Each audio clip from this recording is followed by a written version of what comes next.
ஆண்டவர் நம்மோடு பேசுவாராக. எல்லாம் பைபிளை திருப்பி கொள்ளுங்க. கலாத்தியர் 5:22-23 எடுத்துக்கொள்ளுங்க. நம்ம அதை தியானித்து வரல, ஆவியின் கனி அதை குறித்து. நேற்றுக்கு நம்ம என்ன தியானிச்ச ஞாபகம் இருக்குதா? முதல்ல நம்ம சொன்னோம், ஆவியின் கனியில் 9 குணாதிசயங்கள் உள்ள ஒரே ஒரு கனியாகத்தான் ஆவியின் கனி. அதை வாசிச்சிருவோமா? முதல்ல எல்லாம் எடுங்க. கலாத்தியர் 5:22-23 எல்லாம் சேர்ந்து வீட்டிலே வாசிங்க. குட்டி பிள்ளைகள் கூட இங்கிலீஷ்லன்னா கூட வாசிங்க, பரவாயில்ல. ஆவியின் கனியோ அன்பு, சந்தோஷம், சமாதானம், நீடிய பொறுமை, தயவு, நற்குணம், விசுவாசம், சாந்தம், இச்சையடக்கம். இது ஆவியின் கனி. 9 குணாதிசயங்கள் அந்த ஆவியின் கனி என்கிற அந்த கனிக்குள்ள அடங்கி இருக்கிறது. இதுல ஒன்று கூட குறைவுபடக்கூடாது. ஒரு பூரணமா ஒரு கனியா இருக்கணுமானா இந்த 9 சுபாவங்களும் நமக்குள்ள இருக்க வேண்டும். அதான் பார்த்தா முதல்ல நம்ம தியானித்த அன்பு. அதன் பிறகு நேற்றைக்கு நாம் தியானித்தோம் சந்தோஷம். எப்பவும் மன மகிழ்ச்சியா இருக்கணும். அதான் ஆண்டவருடைய விருப்பம். இயேசு கூட இருக்கிறார்ல, அந்த சந்தோஷம் இருக்கணும். 3வது சமாதானம், பீஸ். அதுல பாருங்க, ஆவின் கனியில சந்தோஷம், சமாதானம், பீஸ்.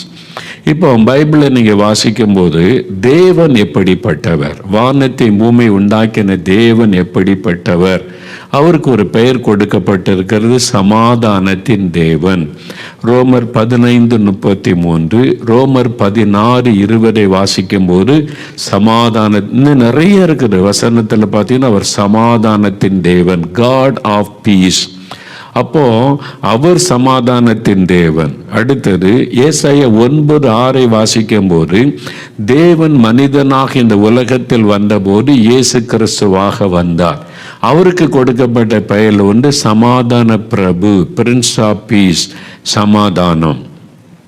ஏசாயா 53:5 வாசிக்கும் போது நமக்கு சமாதானத்தை உண்டு பண்ணும் ஆக்கனை இயேசு மீது வந்ததனால சிலுவையிலே மரிக்க தன்னை ஒப்பு கொடுத்தார். அந்த மரணத்தின் மூலம்தான் சமாதானத்தை உண்டு பண்ணினார் என்று வசனம் சொல்லுகிறாரு. யோவான் 14:27 இயேசு சொன்னார், என்னுடைய சமாதானத்தை உங்களுக்கு தருகிறேன். அது தேவ சமாதான, டிவைன் பீஸ்.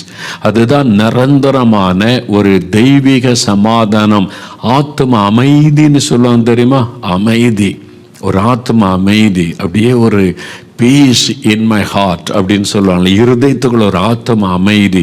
அந்த சமாதானத்தை தான் இயேசு வாக்கு பண்ணி இருக்கிறார். கொலேசியர் 1:20 வாசிக்கும் போது இயேசு சிலுவையில் சிந்தின இரத்தத்தின் மூலம் இந்த சமாதானத்தை உண்டாக்கினார் என்பதாக.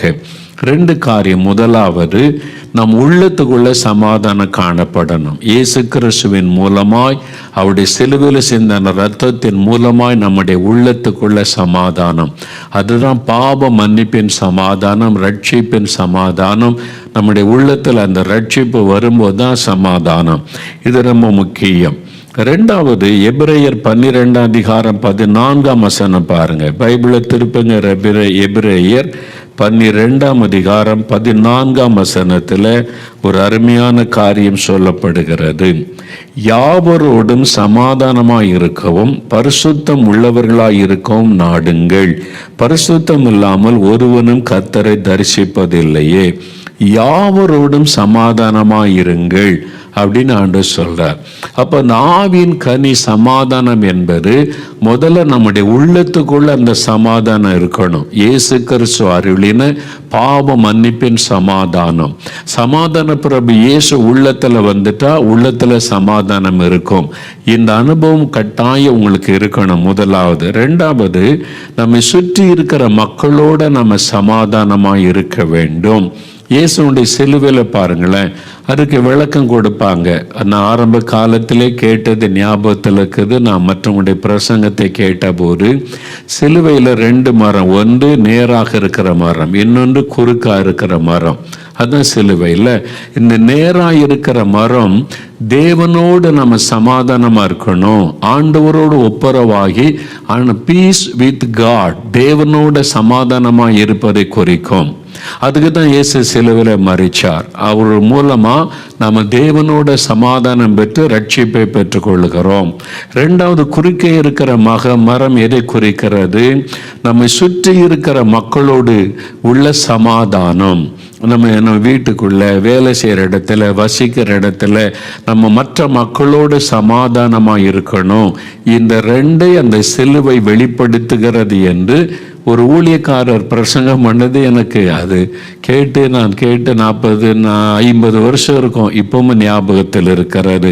அதுதான் உண்மையும் கூட. இதை மனதிலே பதித்து கொள்ளணும். அப்போ உங்கள் வீட்டுக்குள்ள சமாதானம் இருக்கணும், வேலையில் சமாதானம் இருக்கணும், நீங்கள் பிஸ்னஸில், உறவுகள் மத்தியில், வசிக்கிற இடத்துல எல்லாரோட சமாதானமாக இருக்கணும். அப்போ யாவரோட சமாதானமாக இருங்கள் என்று வசனம் சொல்லுகிறாரு. அதனால் நான் ஆண்டவரோடு மட்டும்தான் சமாதானமாக இருப்பேன், மற்றவங்க எப்படி போனால் எனக்கு என்ன, அதல்ல கிறிஸ்தவ வாழ்க்கை. நம்ம எப்படி தேவனோடு ஐக்கியப்பட்டு சமாதானமாக இருக்கிறோமோ அதே மாதிரி நம்ம சுற்றி இருக்கிற மக்களோட நம்முடைய உறவுகள் பாதிக்கப்படாதபடி சமாதானமாய் வாழணும், இருக்கணும். அது ஆவியின் கனி. ஆவியின் கனியில் இருக்கிற ஒரு அருமையான சுபாவம். அது மாத்திரமல்ல, மத்தேயு 5:9 இயேசு சொல்லுகிறார், சமாதானம் பண்ணுகிறவர்கள் பாக்கியவான்கள், அவர்கள் தேவனுடைய புத்திரர் எனப்படுவார்கள். சமாதானம் பண்ணுகிறவர்கள். எங்காவது சமாதான பாதிப்பு இருந்தா நீங்க ஒருவரோடு பேசி ஐக்கியப்படுத்தலாம். சமாதானமாக இருக்க கணவன் மனைவி பெற்றோர் பிள்ளைகளுக்குள்ளே சமாதானத்தை உண்டாக்குவது அது ரொம்ப அவசியம். பாருங்க, நீங்க கணவன் மனைவிக்குள்ள நம்முடைய காவல்துறைக்காக ஆண்டவரை துதிக்கணும். நான் அமெரிக்காவிலையும் பார்த்துருக்கிறேன், ஹஸ்பண்ட் ஒய்ஃபு சின்ன பிரச்சனைன்னு ஒருத்தர் ஃபோன் பண்ணான்னு வைங்க, 911க்கு ஃபோன் பண்ணால் 2 நிமிஷத்தில் ஃபோன் வந்துடும். வந்த உடனே கணவன் மனைவி சண்டை போட்டுக்கிட்டு இருந்தான்னு வைங்க, போலீஸ் உட்கார்ந்த உடனே 2 பேரில் ஒருத்தர் வெளியே போயிருங்கன்னிருவாங்க. உடனே அங்கேருந்த வீட்டை விட்டு வெளியே போ, ஹஸ்பண்டு வெளியே போகல, மனைவி வெளியே போ, உடனே வெளியே போக சொல்லிடுவாங்க. அது வரைக்கும் அங்கேயே நிற்பாங்க. நான் நேரில் பார்த்துருக்கிறேன். இதை என்ன இப்படி பண்ணுறாங்கன்னா, அப்படி தான் என்னை இவங்க சண்டை போட்டு ஏதாவது ஆயிடக்கூடாதுன்னு. அதுவே நம்ம தமிழ்நாட்டில் ஒரு கணவன் மனைவி சண்டை போட்டால் போலீஸ் என்ன பண்ணுவாங்க, 2 பேரையும் உட்கார வச்சு மணிக்கணக்காக பேசுகிறாங்க. சமாதானமாகுங்க, விட்டு கொடுங்க, எதுக்கு இப்படி இருக்கிறீங்க. அதனால் நம்ம நாட்டு காவல்துறைக்காக ஆண்டவருக்கு ஸ்தோத்திரம், நம்ம நாட்டு நீதிமன்றத்துக்காக ஆண்டவருக்கு ஸ்தோத்திரம். அவங்கள சமாதானப்படுத்த எத்தனை முயற்சிகளை நீதிமன்றம் எடுக்கிறது பார்த்தீங்களா. சமாதானம் பண்ணுகிறவர்கள் பாக்கியவான்கள், அவர்கள் தேவனுடைய புத்திரர் எனப்படுவார்கள். நாம் தேவ பிள்ளைகள் இப்படிப்பட்டவளாக இருக்கணும். இந்த கனி நமக்குள்ளே காணப்படணும். சமாதானத்தை கெடுக்கிறதுக்கே சிலர் இருப்பாங்க, வீட்டுக்குள்ளே இருப்பாங்க, பைபிள் வாசிப்பாங்க, ஜெபிப்பாங்க, சமாதானம் கெடுத்துருவாங்க. கணவன் மனைவி உறவை கெடுத்து, சமாதானத்தை கெடுத்து சண்டை போட வச்சிருவாங்க. சபைக்குள்ளே வருவாங்க, நல்ல ஜெபம் பண்ணுவாங்க, சபைக்குள்ளே உடைச்சி சமாதானத்தை கெடுத்து 2 குரூப் ஆக்கி போடுவாங்க. வேலை செய்கிற இடத்துல சிலர் அப்படிப்பட்ட சுபாவம் உள்ளவளாக இருப்பாங்க.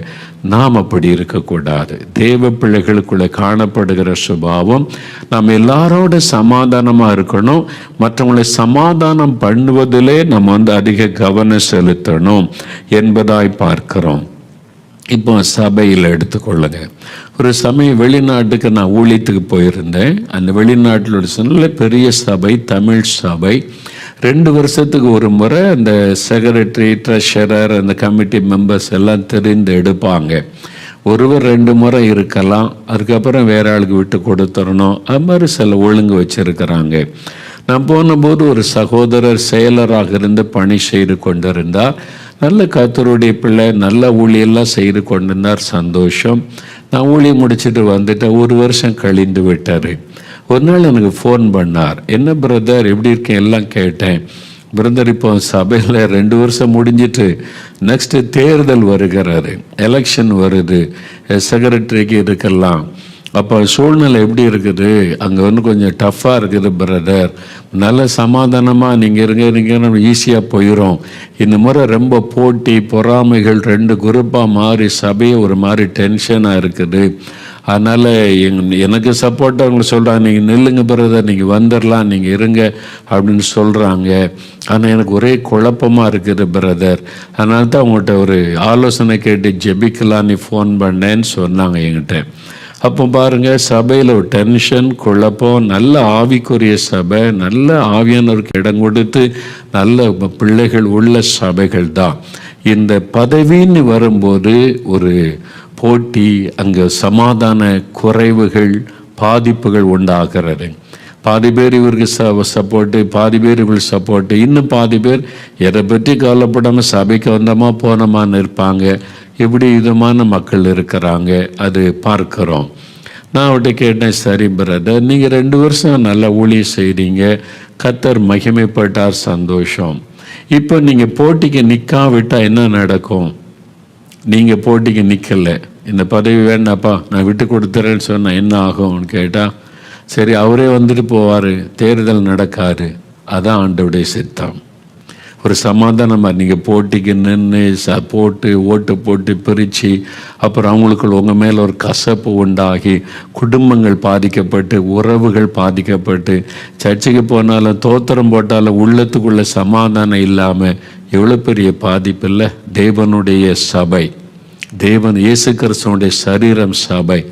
அப்போ உங்கள் நிமித்தமாக சபையில் ஒரு சமாதானம் பாதிக்கப்படக்கூடாது. அதுக்கு விட்டு கொடுத்துருங்க. இன்னொருத்தர் இருக்கட்டும், அது ஒரு ஊழியம் தானே.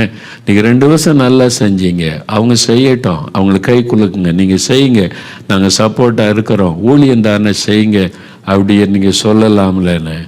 அந்த பிரதர் யோசித்தார், சரிதான் பிரதர், நான் அப்படியே செய்கிறேன், நான் வந்து போட்டிக்கு நிற்கலை, நான் சொல்லிடுறேன், விட்டு கொடுத்துறேன், அவங்களே இருக்கட்டும், இந்த முறை போட்டிக்கு நிற்கிறவங்களே இருக்கட்டும், தேர்தல் வேண்டான்னு சொல்லிடுறேன்னு சொன்னார்.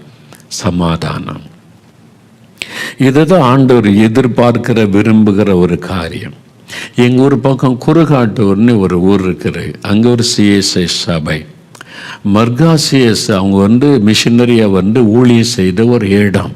அந்த பரிசுத்தவான அந்த கால் மிதித்து அவர் உருவாக்கின அங்கே சபை இருக்கிற இடம். நேசரத்தில் தான் ஒரு பெரிய ஊரையே உருவாக்கி இருக்கிறாங்க மிஷினரி.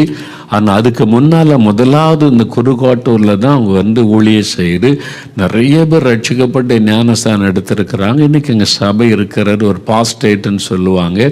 10 சபை இருக்கிற, இது தலைமை சபை, அதுக்கு கீழே 9 சபை, 10 சபைகள் உள்ள ஒரு பாஸ்டேட் இருக்கிறாரு. நாங்கள் போயிருந்தேன், அந்த ஞாயிற்றுக்கிழமை ஆராதனைக்கு என்னை கூப்பிட்டுருந்தாங்க. நான் போய் அந்த கிராம சபையில் செய்தி கொடுத்துட்டு ரொம்ப சந்தோஷம் எனக்கு. அப்போ ஒரு செய்தி அவங்க சொன்னாங்க. என்ன சொன்னாங்கன்னா, 40 வருஷமாக எங்கள் சர்ச்சில் தேர்தலே கிடையாது.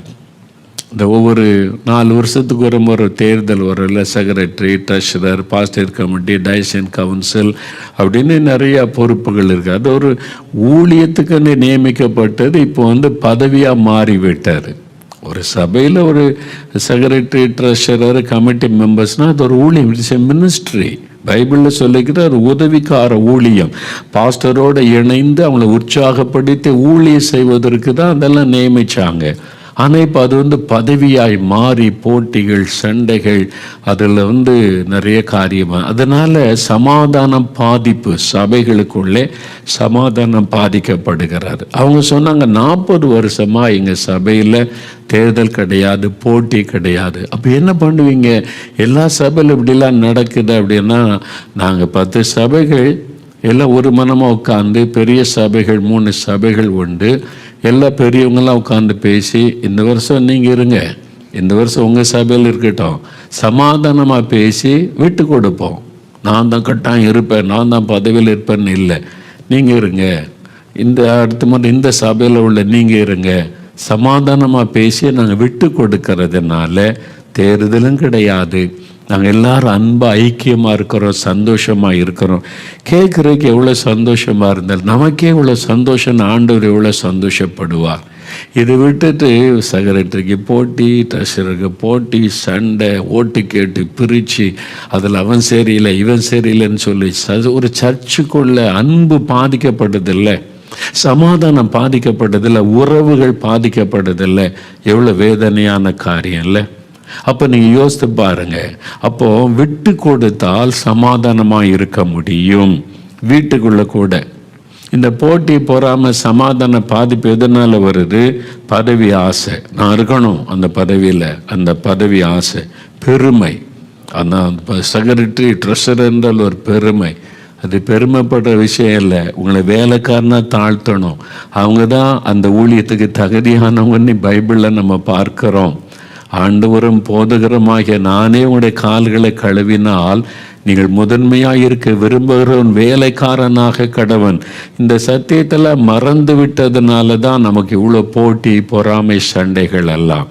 அதனால் சுயநலம், ஏன்னா என் குடும்பம், அந்த பெருமை, குடும்ப பெருமை, பண பெருமை, அதனால் அந்த பதவி அப்படின்ற ஒரு வெறி சிலருக்குள்ள சுயநலம். இதெல்லாம் விட்டு நம்ம மனம் திரும்பினாதான் எல்லாரோட சமாதானமாக இருக்க முடியும். நீங்கள் பெருமையாக இருந்தீங்கன்னா நீங்கள் சமாதானமாக இருக்க முடியாது. சமாதானம் பாதிக்கப்படும், உறவுகள் பாதிக்கப்படும். அதனால் தயவுசெய்து இதை நீங்கள் கவனிக்கணும். வீட்டுக்குள்ளே கூட பாருங்களேன், ஏன் மாமியார் மருமகளுக்குள்ள ஒரு சமாதானம் வர மாட்டேங்குது? இல்லை, நிறையா சில குடும்பத்தில் நல்லா சமாதானமாக இருக்கிறாங்கல்ல, மாமியார் மருமகளும் தாயும் மகளும் மாதிரி இருக்கிற குடும்பங்களை நான் பார்த்துருக்கிறேன். ஆனால் எத்தனை குடும்பம் அப்படி இருக்குது?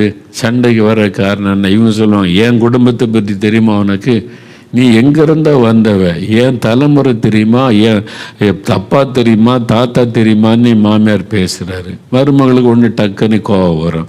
எங்கள் குடும்பம்னா பண்ண அப்படியான இந்த குடும்ப பெருமையினால் உண்டாகிறது. அப்போது விட்டு கொடுக்குற சுபாவம் இருந்தால் சமாதானத்தை நம்ம காத்து கொள்ள முடியும். பாருங்களேன், நீங்கள் ஆபிரகாமுடைய வாழ்க்கையை பாருங்கள். ஆதியாகமம் 13:9-11 வாசித்தீங்கன்னா, ஆபிரகாமும் லோத்தும் சகோதரனுடைய மகன், 2 பேரும் உறவினர்கள். 2 பேருக்கும் வேலைக்காரங்க இருக்காங்க, மந்தை இருக்கிறது, பெருகி கொண்டே இருக்கிறார். இப்போ சண்டை வருது. யாருக்கு? ஆபிரகாம் லோத்துக்கு பிரச்சனை இல்லை, கீழே இருக்கிறவங்களுக்குள்ள சண்டை வருகிறது, பிரச்சனை, சமாதான குறைவு வருகிறது. ஆபிரகாம் இதை அறிந்த உடனே தன் சகோதரனை கூப்பிட்டு, நம்ம சகோதரர்கள் நம்ம சமாதானமாக இருக்கணும், சமாதான பாதிப்பு உண்டாகிறது, என்ன பண்ணலாம்? நம்ம பிரிந்து போய்விடலாம்.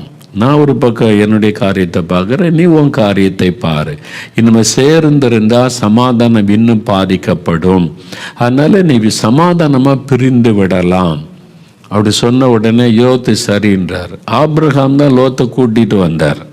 ஆபிரகாம் தான் பொறுப்பில் இருக்கிறவர். இப்போ ஆபிரகாம் என்ன செய்கிறார்? லோத்தை கூப்பிட்டு, அவருடைய சகோதரன் மகன் தான் இவர், அவர் கூப்பிட்டு சொல்கிறாரு, உனக்கு எந்த இடம் வேணுமோ நீ முதல்ல தெரிந்து கொள். நீ கிழக்க போனால் நான் மேற்க போகிறேன், நீ மேற்க போனால் கிழக்க போகிறேன். ஆபிரகாம் முதலாவது செழிப்பான இடத்தை தெரிந்தெடுத்து, இந்த இடம்லாம் எனக்கு, நான் தானே உன்னை கூப்பிட்டு வந்தேன், அதனால் இந்த இடம் நான் எடுத்துக்கொள்கிறேன், வேற உனக்கு எந்த இடம் வேணுமோ நீ எடுத்துக்கொள் அப்படின்னு சொல்லி இருக்கலாம். ஆபிரகாமுடைய செயலை, ஒரு நல்ல இருதயம் பார்த்தீங்களா? விட்டு கொடுக்கிற இருதயம். அவர் சொல்றார் லோத்துக்கிட்ட, நீ எடுத்துக்க, உனக்கு எது நல்லதை தெரியுது நீ முதல்ல எடுத்துக்க, நான் அடுத்த பக்கம் போகிறேன் என்று விட்டு கொடுக்கிற ஒரு இருதயம் ஆபிரகாமுக்குள்ள இருந்தது. லோத்து பார்க்குறார், கண்ணுக்கு குளிர்ச்சியா இருக்குது, தேவனுடைய தோட்டம் போல இருக்குது, சோதம் கொமோர பட்டணத்து பக்கத்தில் உள்ள இடங்கள், அதை தெரிந்து கொண்டார். ஆபிரகாம் உடனே விட்டு கொடுத்துட்டு போனார். ஆபிரகாமுக்கு ஒரு குறையும் இல்லை. அதனால சமாதானம், சகோதரருக்குள்ள சண்டை பிரச்சனை இல்லை, அவங்களுடையக்குள்ள உறவுகளிலே ஒரு சமாதானம். சமாதானத்தை காத்து கொள்ள விட்டு கொடுக்கணும். சபைக்குள்ளே, குடும்பத்துக்குள்ளே, நீங்கள் வேலை செய்கிற இடத்துல நீங்கள் சமாதானமாக இருப்பதற்கு இந்த விட்டு கொடுக்கிற சுபாவம் ரொம்ப முக்கியம். அதே மாதிரி ஈசாக்கு பாருங்க, ஆதியாகமம் 26:16 முதல் வாசித்தால், அபிமெலேக்கு என்ற ஒரு ராஜா அந்த தேசத்தின் ராஜா ஈசாக்கை டிஸ்டர்ப் பண்ணுகிறார். அவருடைய ஆட்கள் ஈசாக்கு தோண்டுகிற துறவுகளை தூர்த்து போடுறாங்க. நீ ஓடிப்போ, நீ அந்நியன், எப்படி எங்க இடத்துல நீ துறவு தோண்டலாம் என்பதாக ஊற்றையே மூடி போடுறாங்க. உடனே ஈசாக்கு சண்டை போடல, விலைக்கு போகிறார். அங்கேயும் தூத்து போடுறாங்க, அது மூடி போடுறாங்க, உடனே விலைக்கு போகிறார். பார்த்தீங்களா, அவர் விட்டு கொடுக்கிறார். அவர் கோபப்பட்டு சண்டை போட்டு கொண்டு இருக்காதபடி விட்டு கொடுத்து போனதுனால கர்த்தர் ஈசாக்கோடு இருந்தார், ஆபிரகாமோடு இருந்தார். நீங்க உங்க வீட்டுக்குள்ள யாராவது ஒருத்தர் விட்டு கொடுத்தா தானே. மனைவி ஒரு உச்சத்தில் ஏறி, புருஷன் ஒரு உச்சத்தில் ஏறி நின்று, என் குடும்பம் என்ன, நான் படிக்கலையா, நான் சம்பாதிக்கலையா, நான் மட்டும் என்ன, இப்படி பேசி கொண்டிருந்தா சமாதானம் பாதிக்கப்படும். குடும்பத்தில் இருக்கிற சமாதானம் பாதிக்கப்படும். யாராவது ஒருத்தர் விட்டு கொடுங்க, சமாதானம் வந்துடும். உங்க மனைவி கிட்ட நீங்க விட்டு கொடுக்கறதுல என்ன தப்பு இருக்கிறது? உடனே ஒரு பெருமை வந்துடும். நான் அந்த பெண்ணுக்கிட்ட நான் இப்படி விட்டு கொடுத்து போறாரு. கணவன் மனைவி 2 பேரும் ஒரே சரீரங்க, நீங்க 2 பேரும் ஒண்ணுன்னு தான் ஆண்டு சொல்றாரு. ஒருத்தருக்கு ஒருத்தர் விட்டு கொடுக்கறது, ஒரு மனைவி புருஷன்கிட்ட விட்டு கொடுக்கறதுக்கெல்லாம் என்ன தப்பு இருக்கிறது? நான் படிக்கலையா, நான் சம்பாதிக்கல, நான் மட்டும் என்ன, அப்படிலாம் பேசாதங்க. சமாதானம் தான் முக்கியம். அப்ப அந்த கனி உங்கள்கிட்ட இருக்குதா? சமாதானத்துக்காக நீங்க விட்டு கொடுக்குறீங்களா? நீங்க எல்லாரோட சமாதானமாக இருக்க உங்களை தாழ்த்துறீங்களா? அப்ப அதுதான் ஆண்டவர் எதிர்பார்க்கிற காரியம். இந்த கனி உங்களுக்குள்ள காணப்படணும் இல்லை? அப்ப நீங்க அதை யோசித்து பாருங்க. ஆண்டவர் அதை கொடுத்து சந்தோஷப்படுவார். எங்க வீட்டில் பாருங்களேன், நாங்கள் அண்ணன் தம்பி 4 பேர். எங்க வீட்டில் எனக்கு ஒரு அண்ணன், 2 தம்பி. 2 தம்பி இன்னும் இந்துக்களாக தான் இருக்கிறாங்க. ஆனால் என் மேலே ரொம்ப மரியாதை வச்சு அன்பெல்லாம் வச்சுருப்பாங்க. சில வருஷத்துக்கு முன்னால் அதனுடைய தகப்பனார் உயிரோடு இருக்கும்போது, அவங்க இறந்து பல வருஷமாகி விட்டார். என்னுடைய கடைசி தம்பிக்கு திருமணமான உடனே என் தகப்பனார் என்னை பார்க்க எங்கள் வீட்டுக்கு வந்தாங்க. எங்கள் அப்பா அம்மாவும் என்னுடைய தம்பியோட தான் இருக்கிறாங்க. அந்த குடும்பத்தோட தகப்பனார் என்னை பார்க்க வந்தாங்க. நான் கேட்டேன், என்னப்பா என்பதாக. நீ வரணுமே தம்பி, ஒரு காரியத்துக்கு நீ கூப்பிட்டாங்க. என்ன செட்டில் ஆகிட்டீங்க, சொத்துக்களை பிரிச்சிடணும், வயல் நிலம் இருக்குது, தோட்டம் இருக்குது, உங்களுக்கு நான் பாக பிரிவினை செய்து, நான் உயிரோடு இருக்கும்போதே உங்களுக்கு பாக பிரிவினை செய்து நான் எல்லாத்தையும் பிரித்து எழுதிடணும். சென்னையில் இருக்கிற வீடு, அந்த இடங்கள், இங்கே இருக்கிற தோட்டங்கள், வயல்கள் எல்லாத்தையும் 4 பேருக்கு சமமாக பிரிச்சிடணும். அதனால் நீ வரணும். நாங்கள் எதுக்கப்பான்னு கேட்டேன். இல்லை, நீ பாரு, எது யார் யார் கொடுக்கலான்னு சொல்லி. நான் சொன்னேன், நான் படிக்கும் போதே ஊழியத்துக்கு ஆண்டு அழைச்சி வந்துட்டேன். நான் சம்பாதிக்கவும் இல்லை, வீட்டுக்கு நான் பணம் கொடுத்ததும் இல்லை. இது தாத்தாவுடைய சொத்து, இப்போ உங்களுடைய சொத்து. அது உங்களுக்கு மனசில் யார் யாருக்கு என்ன கொடுக்க தோன்றுகிறதோ, அண்ணனுக்கு, தம்பிகளுக்கு, எல்லாம் எனக்கு நீங்கள் என்ன கொடுக்க விரும்புகிறீங்களோ நீங்களே பிரித்து சொல்லுங்க. கையெழுத்து போட நான் வருகிறேன். பாகம் பிரிக்க, சொத்து பிரிக்க நான் வரமாட்டேன். எனக்கு என்ன கொடுத்தாலும் சரி, எல்லாருக்கும் போக எனக்கு உனக்கு இதான் உனக்கு தரேன்னு சொன்னால் கூட ஓகே. அதனால நான் அதில் தலையிட மாட்டேன்ப்பா, நீங்கள் கையெழுத்து போட கூப்பிடுங்க வரு. அதே மாதிரி எங்கள் அப்பாவே பிரித்தாங்க, கையெழுத்து போட நாங்கள் போனோம். எனக்கு எந்த சொத்து, எந்த நிலம், என்ன தோட்டம் எனக்கே தெரியாது கையெழுத்து போடும்போது. அப்புறம் என் தம்பி தான் சொன்னான், அண்ணே உனக்கு இங்கே ஒரு வயல் இருக்குது, இங்கே மோட்டர் செட் இருக்குது, இங்கே ஒரு நிலம் இருக்குது, இங்கே ஒரு தோட்டம் இருக்குன்னு தம்பி தான் எனக்கு சொல்லி கொடுத்தான். நான் பத்திரம் எனக்கு கொடுத்தாங்க, அதுக்கப்புறம் தான் எனக்கு தெரியும். அதனால இன்னைக்கு எங்கள் அண்ணன் தம்பி 4 பேரும் சமாதானமாக இருக்கிறோம். எங்களுக்கு ஒரு சண்டையும் வந்தது கிடையாது, எங்களுக்கு ஒரு பிரச்சனை வந்தது கிடையாது, முறுமுறுப்பு வந்தது கிடையாது. சமாதானம். எதனால் பாருங்கள், விட்டு கொடுக்கணும். நாங்கள் யாருமே அப்படிதான், எல்லாருமே சொல்லிட்டாங்க, அப்பா என்ன கொடுக்குறாங்களோ கொடுக்கட்டும், அவங்கவுங்களுக்கு விருப்பப்படி என்று சொல்லி. அப்போது அதே மாதிரி தான் பெண்கள், என்னுடைய மனைவிமார்களின் சகோதரனுடைய மனைவிமார்கள் அப்படியே நடந்து கொண்டாங்க. அது ஆண்கள் பிரச்சனை, அவங்க பிரிக்கட்டும்னு சொல்லி. என் மனைவி கூட இல்லை தலையிட்டதில்லை, இன்ட்ரெஸ்ட் காமிச்சதில்லை. உங்கள் சொத்து, உங்கள் அப்பா சொத்து உங்களுக்கு. என் மனைவி அவர் பேசினதில்லை, அவளுக்கு கண்டு கொண்டதே இல்லை. சரி, அவங்க நமக்கு இயேசுதான் எல்லாமே, அவங்க என்ன கொடுக்குறாங்களோ கொடுக்கட்டும். அந்த அவத்துக்கூட சொத்து தான் இப்போ எங்களுக்கு இருக்கிறது. அப்போது சமாதானம் இருப்பதற்கு சில விட்டு கொடுக்கணும். இன்றைக்கி சில குடும்பத்தில் அண்ணன் தம்பி சண்டை தலைமுறையாக நடக்க காரணம் சொத்துக்கு, ஒரு அடி நிலத்துக்காக விட்டு கொடுக்கிற இருதயம் இல்லாததுனால. அப்போ எப்படி ஆவியின் கனி சமாதானம் உள்ளே இருக்குன்னு நீங்கள் எப்படி சொல்ல முடியும்? இந்த சமாதானம் என்கிற ஆவியின் கனி, எல்லோரோடு நான் சமாதானமாக இருக்கணும், விட்டு கொடுக்கணும், அந்த இருதயம் நமக்குள்ளே இருக்கணும். ஊழியத்தில் கூட வரும். இன்றைக்கி சபைகளில் இப்போ ஊழியங்களில் ஃபெலோஷிப், பாஸ்டர்ஸ் ஃபெலோஷிப்பு, சபை ஐக்கியங்கள், இந்த மாதிரி மீட்டிங்கில் கூட சண்டைகள், சமாதானமற்ற சூழ்நிலை வருது பாருங்க. அது ஞானமாக நீங்கள் கையாளணும். நாங்கள் என்னுடைய ஊழியத்தின் ஆரம்ப காலத்தில் ஒரு டீமாக நான் 5-6 பேர் சேர்ந்து ஒரு ஊழியத்தை நடத்தினோம். பொதுவாக எழுப்புதலுக்காக ஜெபம் இந்த ஊழியத்தை நடத்தினோம். ஒவ்வொரு மாதமும் நடக்கும். அப்பாதரை பிரதர் நாங்கள்லாம் இருந்தோம். அப்போ அங்கே முழு நேர ஊழியத்துக்கெல்லாம் அப்பாதரை பிரதர் வரல. அப்போ பிரசங்கெல்லாம் பண்ண மாட்டாங்க. அப்போ அந்த காலத்திலேயே அந்த ஊழியம் நடக்கிறது. அப்போ பார்த்தா நான் ஒரு கூட்டமாக இருந்து பேசி இதை செய்வோன்னு சொல்லி, அதில் ஒரு நபர் பாருங்கள் எல்லாத்தையும் முன்னாடி நின்று தான் செய்யணும்னு சொல்லி இஷ்டத்துக்கு செய்வாங்க. நாங்கள் என்ன பண்ணோம், உற்சாகமாக செய்கிறாங்க, செய்யுங்க பிரதர், ஆனால் எங்கிட்ட சொல்லிட்டு செய்யுங்க. நம்ம ஒரு ஃபெலோஷிப்பாக இருக்கிறோம், எல்லாருக்குமே தெரியணும் என்ன நடக்கிறதுண்டு. அதில் நிறைய தவறானதெல்லாம் செய்ய ஆரம்பிச்சிட்டாங்க. அதனால சில ஊழியர்கள் கம்ப்ளைண்டாக வருத்தத்தோடு பேச ஆரம்பிச்சிட்டாங்க. அதனால் உட்கார்ந்து சொன்னால் நம்ம இப்படி செய்யக்கூடாது, ஊழியனா டிசிப்ளின் இருக்கணும், அதை மீறி செஞ்சிடக்கூடாதுன்னு பேசினா, இல்லை கர்த்தர் சொன்னார் நான் செஞ்சிட்டேன் அப்படின்னு சொல்லுவாங்க. சரிதான் பிரதர், நீங்கள் செய்யுங்க, உங்களுக்கு முழு சுதந்திரம் தருகிறோம், ஆனால் அது ஒரு ஒழுங்காக செய்யுங்க, எங்கிட்ட தெரியப்படுத்திட்டா போதும், நாங்கள் உங்கள் மேலே அதிகாரம் செலுத்த விரும்பலைன்னு சொல்லி பார்த்தோம். 2-3 முறை பேசினோம், அதுக்கும் கேட்குறதில்ல. அவங்க இஷ்டப்படி அவர் மாதிரி செய்வாங்க. அப்புறம் பார்த்து இது என்னுடைய சமாதானத்தை பாதித்தது. அப்போ ஒன்றா சேர்ந்து ஊழியம் செய்ய முடியாத சூழ்நிலை உண்டானது. அதனால் நான் என்ன பண்ணேன் தெரியுமா, ஒரு நாள் ஓப்பன் அவங்கள வச்சுட்டு எல்லாரையும் வச்சு பேசினேன். பிரதர், நீங்கள் உங்கள் இஷ்டத்துக்கு எல்லாமே செய்கிறீங்க, அது மற்றவங்கள பாதிக்கிறது. அப்போது நம்முடைய சமாதான உறவு பாதிச்சிடக்கூடாது. அதனால நான் அதிலேருந்து விலகி கொள்ளுகிறேன். எனக்கு கொடுத்த ஊழியத்தை நான் செய்கிறேன், நீங்கள் இதை நல்லா செய்யுங்க, நீங்கள் செய்யுங்க, நாங்கள் ஆனால் நம்முடைய அன்பு பாதிச்சிடக்கூடாது, இந்த சமாதானம் பாதிச்சிடக்கூடாது, செய்து கொள்ளுங்க பிரதர்னு சொல்லிட்டு நான் விலகி விட்டேன். அப்போ சிலர்லாம் பேசினாங்க, அவர்கிட்ட இது கொடுத்தீங்க நம்ம நடத்தலாமே. அவர் நல்லா செய்கிறார், செய்யட்டும், அவர் செய்யட்டும், கர்த்தருடைய ஊழியம் தானே, நம்ம விட்டு கொடுக்கலாம்.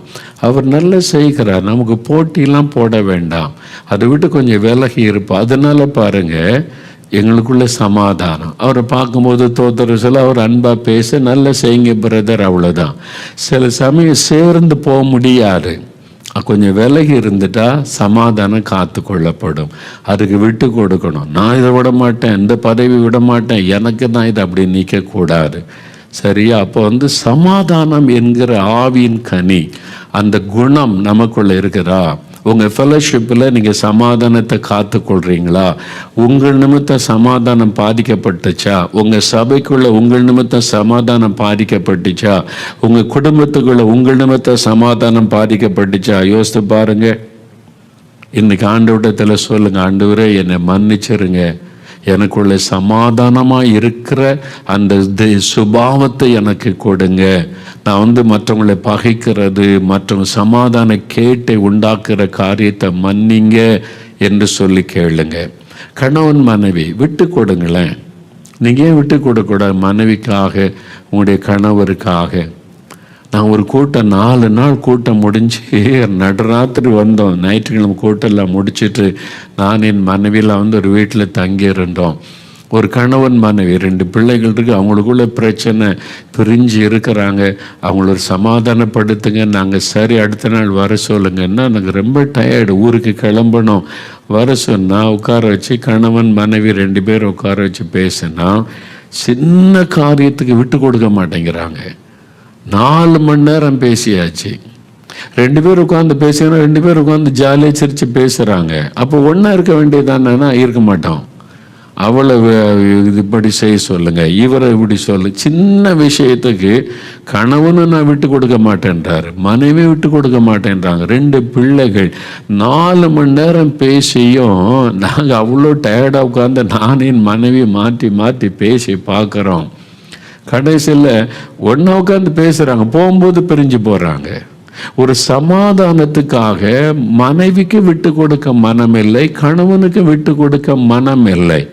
சிம்பிளான ஒரு சின்ன காரியத்துக்கு கூட எனக்கு ரொம்ப துக்கம். ஒரு பெரிய விஷயமே கிடையாது, அவர் அடிக்கிறார் போறாருனால பெரிய பிரச்சனை அப்படியும் கிடையாது. சின்ன ஒரு மேட்டருக்கு விட்டு கொடுக்க மனம் இல்லை. எத்தனை மனைவிமார்கள், எத்தனை கணவன்மார்கள் உங்க பெருமை, உங்க ஈகோன்னு சொல்றாங்க பாருங்க, ஈகோ அது பெருமை. அந்த பெருமை நாவி தான் குடும்ப சமாதானத்தை கெடுக்கிறாரு. உங்க மனைவி தானங்க, ஏன் விட்டு கொடுக்கூடாது? உங்க கணவர் தானே, ஏன் விட்டு கொடுக்கூடாது? உங்க மாமியார் தானே, உங்க குடும்பம் தானே, ஏன் விட்டு கொடுக்கூடாது? சமாதானம் முக்கியம். அந்த சமாதானம் என்கிற ஆவியின் கனியின் சுபாவம் உங்களுக்குள்ள இருக்கணும்ல. சர்ச்சில் விட்டு கொடுங்க. எதுக்கு போட்டி போடுறீங்க? நீங்கள் சொல்லுங்கள், இந்த வருஷம் போட்டி வேண்டாப்பா, யார் யார் நிற்க போறீங்க வாங்க, பேர் எழுதி போடுவோம், ஜெபம் பண்ணுவோம், எடுப்போம், அவங்க இருங்க, ஊழியம் தானே நீங்கள் செய்யுங்க, நாங்கள் சப்போர்ட் பண்ணுறோன்னு ஒருவருக்கு ஏன் சொல்லக்கூடாது? யோசித்து பாருங்க. அரசியல்வாதிகளை விட சில சமயம் நம்ம ரொம்ப மோசமாகி விடுகிறோம். சில ஆண்டுகளுக்கு முன்னால் ஒரு தேர்தலில் காங்கிரஸுடைய தலைவி சோனியா காந்தி அம்மா வெளிநாட்டு பெண்மணி இந்தியாவில் ஆளுகை அரசாட்சியில் அதாவது பதவியில் இருக்க முடியாதுன்னு தேர்தல் பிரச்சாரத்தில் மெயின் அதை டாக் பயங்கரமாக பேசுனாங்க. எதிர்கட்சியினர் பயங்கரமாக திட்டி பேசி அவமானப்படுத்துகிற மேலே என்னென்னோ பேசினாங்க. தேர்தல் முடிந்தது. தேர்தலில் அப்படியே 2 பக்கம் வித்தியாசமாக பேசினாங்க. தேர்தல் முடிந்தது, ஒருத்தர் வெற்றி பெற்றாங்க. இப்போ பாருங்க, அதுக்கு ஒரு பார்ட்டி வச்சிருக்கிறாங்க. அந்த வெற்றி பெற்ற பிறகு எல்லாருக்கும் எம்பிக்களுக்கும் அதில் போனால் சோனியா காந்தி அம்மாவும் எதிர்த்து பேசினவங்களுக்கு பக்கத்தில் உட்காந்து டீ குடித்து சந்தோஷமாக சிரித்து பேசிக்கிட்டு இருக்கிறாங்க. நான் அதை பார்த்தேன். என்னடா அது மேடையில் அவ்வளோ பேசினாங்க. அது தேர்தல். அதுக்கப்புறம் மனுஷீகத்தில் சமாதானமாக இருக்கிறாங்க, ஒருத்தருக்கு ஒருத்தர் அன்பாக பேசுகிறாங்க. இந்த சமாதான அன்பு கூட சபைக்குள்ள இல்லையன்றதான் பெரிய வேதனை. ஒரு உலக மனிதர்கள் கூட அதெல்லாம் முடிஞ்ச பிறகு எல்லாத்தையும் மறந்துட்டு சமாதானமாகறாங்க. ஆனால் சர்ச்சுக்குள்ள குடும்பத்தை பகையாய் பகைத்து பிரிந்து கிடக்கிற குடும்பங்கள் ஆவிக்குரிய உலகத்தில் ரொம்ப துக்கம். அதனால சமாதானமாக இருக்க உங்களை அர்ப்பணிங்க. இந்த சமாதானம் பண்ணுகிற ஒரு இருதயம் உங்களுக்குள்ள இருக்குதா? சமாதானத்துக்காக விட்டு கொடுக்கிற இருதயம் இருக்கிறதா? சமாதானமாக இருக்கும்படிக்கு அந்த ஆவியின் கனி உங்களுக்குள்ளே காணப்படுகிறதா? இந்த சமாதான உறவுகள் பாதிக்கப்பட்டிருக்கிறதா? யோசித்து பாருங்க. உங்கள் வீட்டுக்குள்ளேயே பாதிப்புகள். அண்ணன் தம்பிக்குள்ளே பேசாமல் எத்தனை வருஷமாக இருக்கிறீங்க?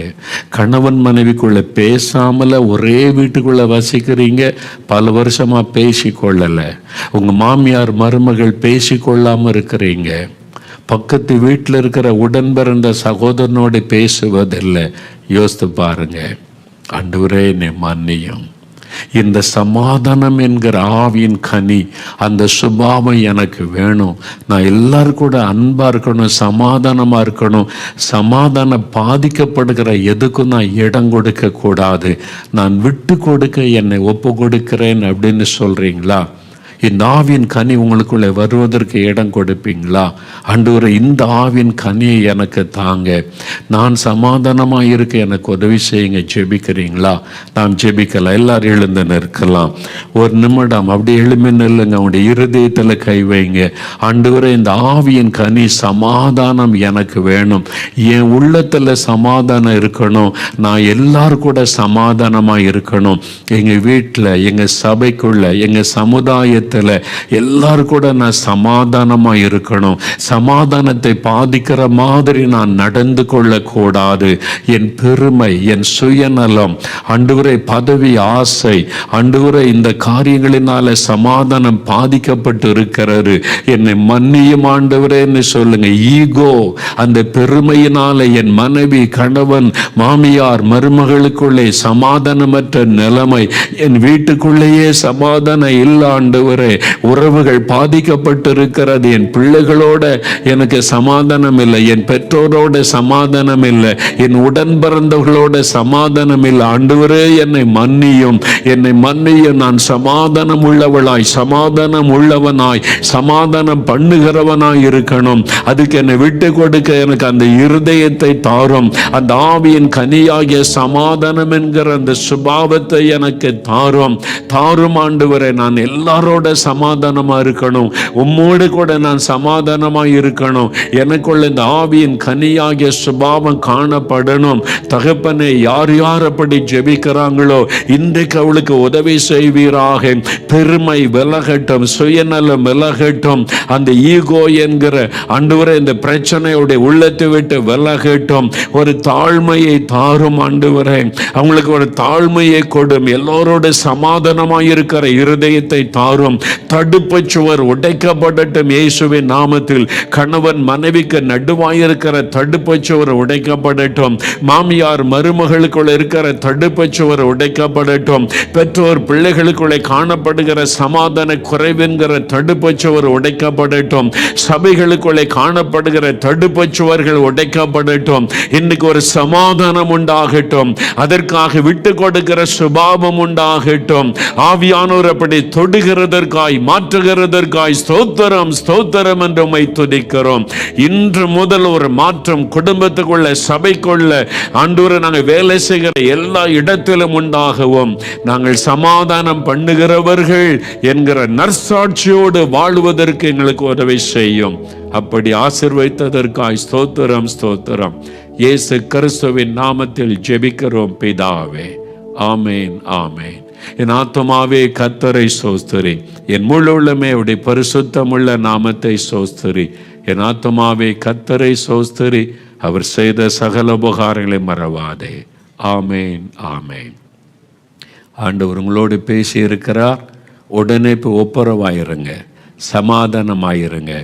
உங்கள் வீட்டுக்குள்ளே, உங்கள் சபையில் யாரு கூடயாவது பகை வச்சிருந்தா உங்களை தாழ்த்தி போய் இன்னும் நம்ம சமாதானமாக இருக்கலாம்.